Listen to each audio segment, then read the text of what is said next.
too. Hosanna. Can someone fix my mic? To Jehovah. Okay, I'm good now. All right, welcome back. You're still watching Morning Live on SABC 2, and we're coming to you from the very, very cold Grahamstown. It's actually not too bad today, but you know what? It gets colder in these parts of the Eastern Cape. We're at the National Arts Festival 2016, and as you know, more than 500 productions are staged in these 10 days or so. They kicked off on the 30th and then close off on the 10th of July. And one of the productions that is being staged here at the National Arts Festival is called Scorched.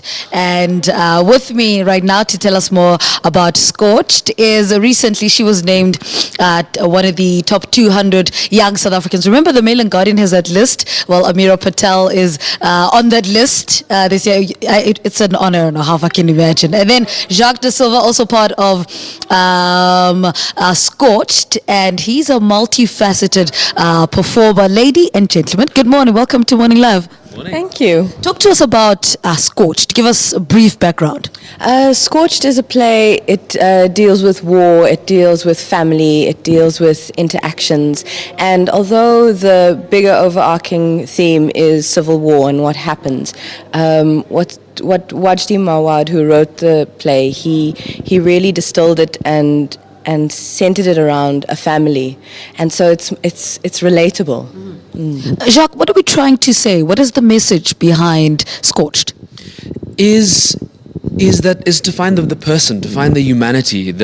How do we start to how do we see war, and how do we see the world through a narrower lens? How do we make it more personal? How can we, as an individual, how do I sit in the theater and go, okay, I can understand this. This is not a big concept for me that I need to try to stomach. It's palatable. Make it so that we can swallow. Yeah.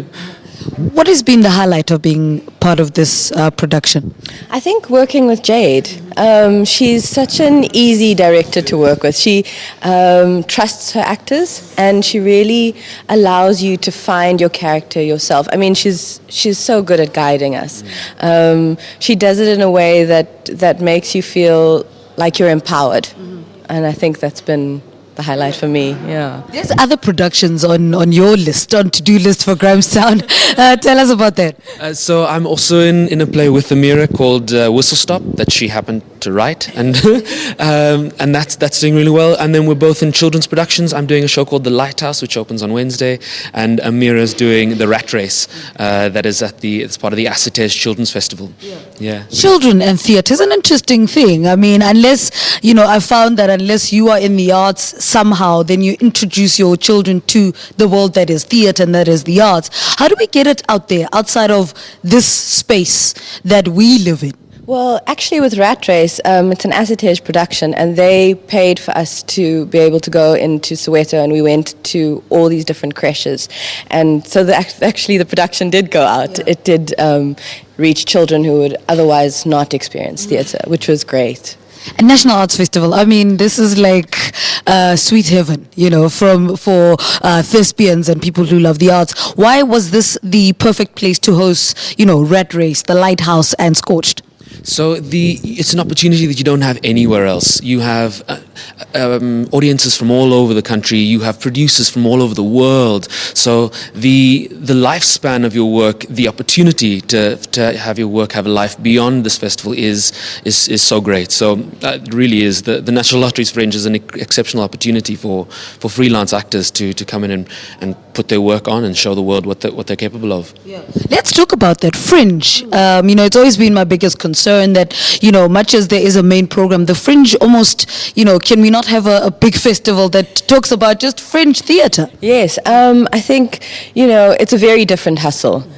So our show, Whistle Stop, you're one in a tiny little fish in this big pond, and how do people choose what to see? And it's very difficult to stand out on the Fringe, but I think I mean, we've brought a returning production. They've got things to help. So they've got the Standard Bank ovations, and that's a good way for people to pick up, okay, so these are the things that are being accredited. These are the things that are probably good. But I think it's luck of the draw as well. Yeah. And you guys are husband and wife. People didn't even know that at home, in case you're wondering. I mean, what is that like, working with somebody who understands you, understands what it's like to be a creative? That's exactly the key. It's the understanding. It's the being able to communicate. It's knowing that you actually someone who understands the at the end of the day. It just makes life so much easier to not need to come home and explain why you were 3 hours late because you're tech and you needed to get notes and that sort of thing. It's magic. It really is wonderful.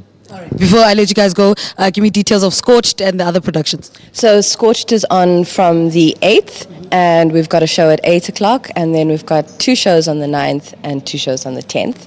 And then we've got Whistle Stop, which is on Tuesday and Wednesday and Friday and Saturday. And Rat Race is running for the rest of the week, and Lighthouse will start on Wednesday. Congratulations again on the Mail and Guardian Top 200 youngster. Yeah, thank you.